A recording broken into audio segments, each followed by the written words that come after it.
Hola y bienvenidos a la comunidad del Próximo Framework en Ingeniería. Si están aquí es porque comparten nuestra visión, dominar las bases de la ingeniería para liderar la innovación. En esta sesión del curso de fotónica vamos a sumergirnos aún más profundo en el fascinante y a veces extraño mundo de la óptica no lineal. En nuestra última clase conocimos al artista de élite, el efecto de segundo orden, Chi-2, un fenómeno exquisito pero selectivo que solo se manifiesta en ciertos cristales especiales. Hoy vamos a conocer a su hermano mayor, el efecto de tercer orden, Chi-3. Y si Chi-2 era el artista de élite, Chi-3 es la fuerza de la naturaleza universal.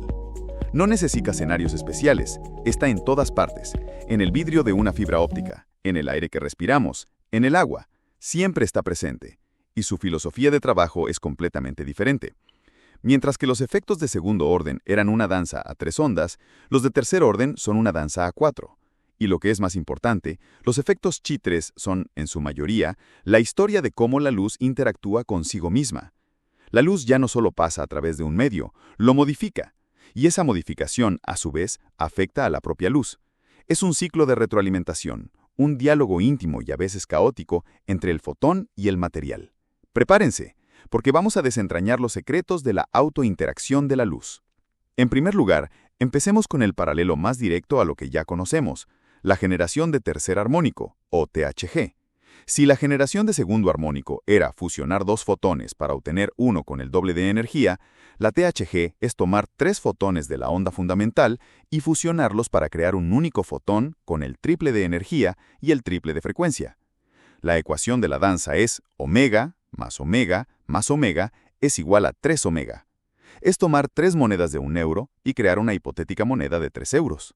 Por ejemplo, podríamos tomar nuestro láser infrarrojo de 1064 nanómetros y a través de la THG generar luz ultravioleta a 355 nanómetros.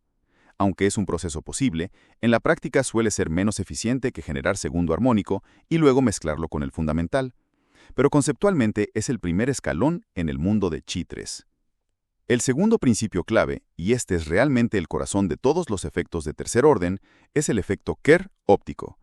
Ya lo mencionamos brevemente, pero ahora vamos a darle la importancia que merece. El efecto Kerr nos dice que el índice de refracción de cualquier material no es una constante, sino que depende de la intensidad de la luz que lo atraviesa. La famosa ecuación es N igual a N0 más N2 por I, donde N0 es el índice lineal de siempre, I es la intensidad de la luz y N2 es el coeficiente de Kerr, una medida de cuán fuerte es este efecto en un material dado. Esto es revolucionario. Piensen en lo que significa. La autopista por la que viaja la luz cambia su propia estructura dependiendo de la densidad del tráfico. Unas de luz intenso ve un camino óptico diferente a unas de luz débil. Es la luz modificándose a sí misma a través del medio. Ya vimos una consecuencia de esto, el autoenfoque, donde un haz intenso se contrae sobre sí mismo. Pero las implicaciones van mucho más allá y dan lugar a los siguientes 2 fenómenos que son el pan de cada día en el mundo de las fibras ópticas de alta potencia. Así llegamos a la automodulación de fase, o SPM por sus siglas en inglés, Self-Phase Modulation. Es una consecuencia directa y hermosa del efecto Kerr. Imaginen un pulso de luz muy corto y muy intenso viajando por una fibra óptica. Este pulso no tiene una intensidad constante. Es más intenso en el centro y más débil en los bordes de ataque y de salida. Ahora, recordemos el efecto Kerr. Donde la intensidad es alta, el índice de refracción N es alto. Esto significa que el propio pulso de luz crea un perfil de índice de refracción que cambia en el tiempo, un perfil que imita su propio perfil de intensidad. La luz en el centro del pulso, donde la intensidad es máxima, ve el índice de refracción más alto y por lo tanto viaja más lento.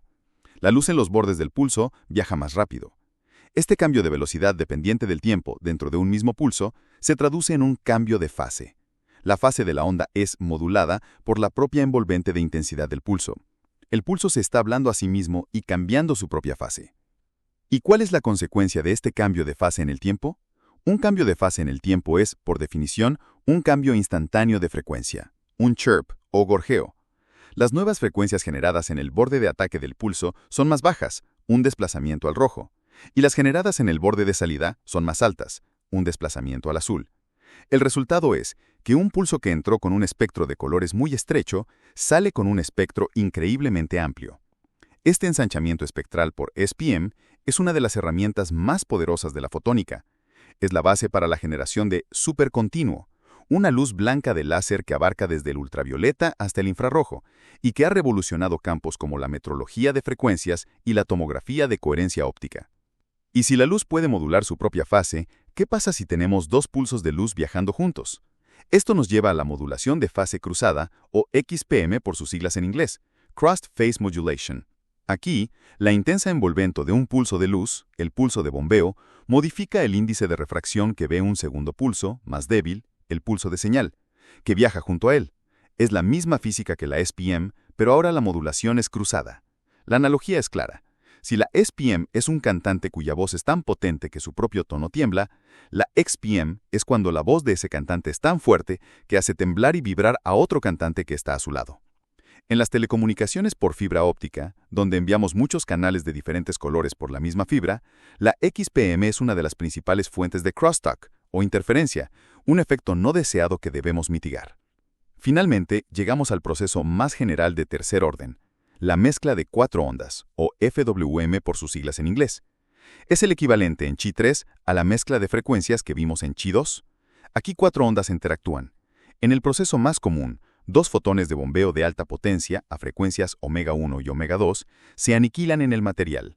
Esta energía se usa para crear dos nuevos fotones, un fotón de señal, a frecuencia omega 3, y un fotón idler o residual, a frecuencia omega 4, de tal manera que la energía se conserve.